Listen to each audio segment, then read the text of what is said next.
JEM is my name, no one else is the same. JEM is my name. JEM. So the Holograms have been invited to New Orleans for Mardi Gras. And there is a... what's his name? Jean Lafitte, who was like a French pirate or something in the 19th century. So he had some jewels, being a pirate and all. And he had a love, rather a woman he loved, but as explained, a black woman he loved, but as explained by the great-great-granddaughter of said woman. Jean Lafitte loved Lily, though she couldn't return his affection. He was a slaver, you know.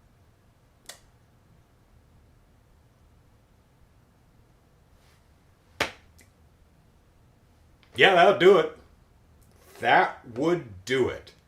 I mean, forget maybe she just didn't like the guy in the first place. Maybe she's like, man, Jean, I could ignore your occupation and I love everything about you. You're funny, you're smart, but the whole slavery thing just, it's a thorn in my side. Sticks in my craw. Maybe it's just me. I just can't get over that tiny little detail. But as Lily LaRose, I think this woman's name is, something like that. Anyway, her great-great-granddaughter has the jewels that Jean Lafitte gave her, and has a hotel that she runs in New Orleans, which... the big draw is, the unrequited love between Jean Lafitte and Lily LaRose. Yeah, come stay at their hotel, and you'll hear the ghost of Jean Lafitte wandering around and stuff. Well, it turns out that Shayna, much like Kimber, just happens to look like Princess What's-Her-Face from the Princess and the Singer episode in the first season. Shayna happens to look like Lily LaRose. So, the woman who runs the great-great-granddaughter says, hey, I invite the Holograms down here, and you can wear Jean Lafitte's jewels and sing and advertise my hotel because it's really expensive to run these places, and it will be all fun. Oh, good. Oh, good. And she's telling the story, and that's where the whole slaver thing came out. She's telling the story of the legend of Lily LaRose, her great-great-grandmother, and Jean Lafitte, whose love was never returned on account of him being a slaver.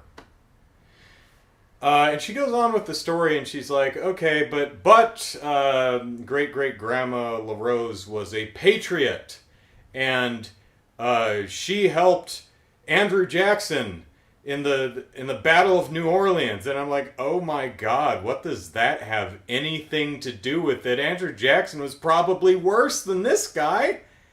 And then my brain went, struggle to remember your history, Andrew. And I think the Battle of New Orleans was like the end of the War of 1812, which was between the United States and Britain. So Andrew Jackson wasn't president yet. Like, I think there was another decade or so to go. I'm probably completely butchering my history here, but if I'm remembering right, you had the War of 1812. It was between America and Britain. Andrew Jackson wasn't president yet, but he was a general in the war. So Lily LaRose was a patriot of the United States because the war was between our country and another, or this country, United States and a different country. So that's where the patriotism comes in, despite, the whole slavery thing. So, but Lily got some jewels out of it, so, there's something. Anyway, interesting little backstory. I'm probably screwing up the history, so oh well. Go ahead and fact check me in the comments. I'll probably look it up myself later. So, the Holograms are heading to New Orleans on a paddle boat, as you do. And there's a dude there. And the dude is like, Shayna, you are one attractive person. I would like to kiss you right in the middle of your face and take great big handfuls of your buttocks and squeeze. And Shayna's like, yeah, I'm taken. Currently dating another guy. Very happy. So, maybe this is just rubbing me the wrong way, but I really don't like this guy. I don't care what your culture is. You're being really handsy, dude. Don't be so handsy. Stop it, you creepy sex pest. And if someone you've got the hots for is already in a relationship with someone else and is very clearly telling you no, don't use the F word, don't use the F word. Go away. There's like billions of people on Earth. I'm sure you can find another one who strikes your fancy. So, the lessons learned. Don't be handsy, and when someone tells you no, accept that and move on with your life, you pathetic creep. So, Shayna literally spends the rest of the episode avoiding this guy because he's such a pest. There's the Cafe Monique. Are you going to join me, Shayna? Sorry, but I really don't want to encourage Pierre, okay? I understand. See you later. And he's like, oh, it makes me like you more. And it's like, oh, gross, dude, go away. Turns out he's a cop, or at least a private investigator of some sort. Because there's someone's gonna steal the jewels. And it turns out to be the house monkey. There's a house monkey. House monkey stole the jewels. Apparently does this stuff all the time. Don't know why we needed to hire the investigator. I think I missed a point in this episode. I don't know. I'm really hung up on just how terrible this guy is. And he like plants a kiss right on Shayna's face, like right on the mouth. And it's like, oh, dude, you know, go ahead and slug him. Yeah, just slug him. Yeah. Oh, unrequited love. Deal with it. Grow up.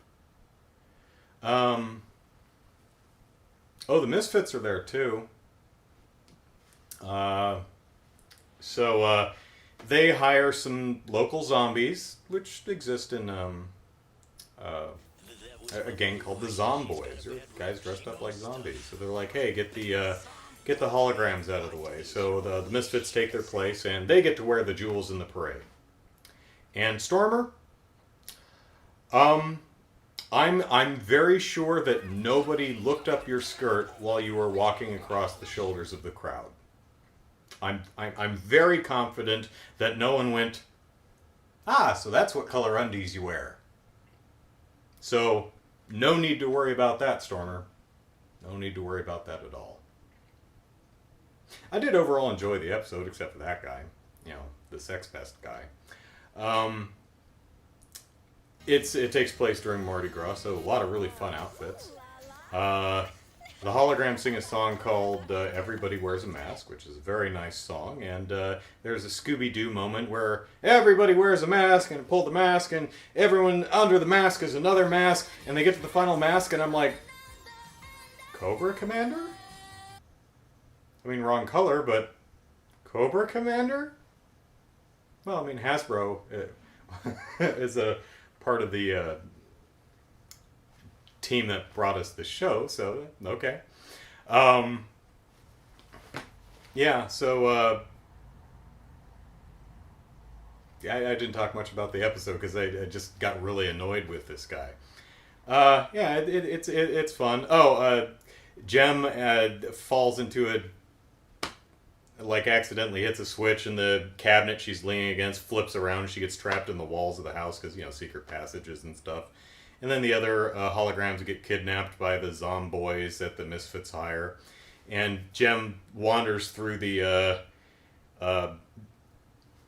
behind the walls of the house, which outputs into a cemetery, which is where the Zomboys took the kidnapped holograms in the first place. So that worked out well. So she uses a hologram to scare off the Zomboys and save the holograms. And they go to the party, they wear the jewels, they get the photo op. The Misfits are asked to leave because nobody likes them. They're just really rude.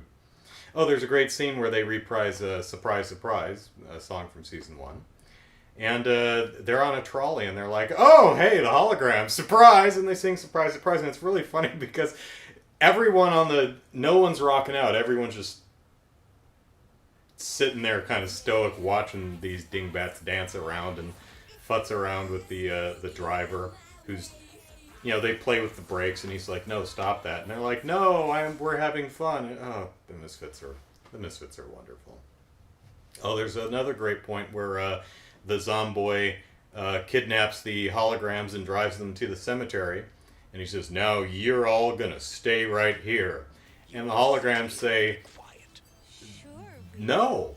And they open the door of the car and they leave. And they run. And it's like, oh, what, you can't do that. That's cheating. I didn't think that far ahead. Luckily, there were Zomboys in the cemetery to, corral them into a spot to sit tight. But, yeah.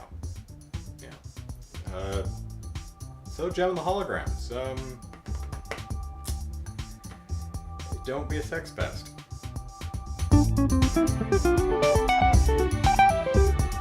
Can we get back to the publicity shots now? Certainly, if Jem and the holograms are ready. Maurice, show these riffraffs out. You got no class.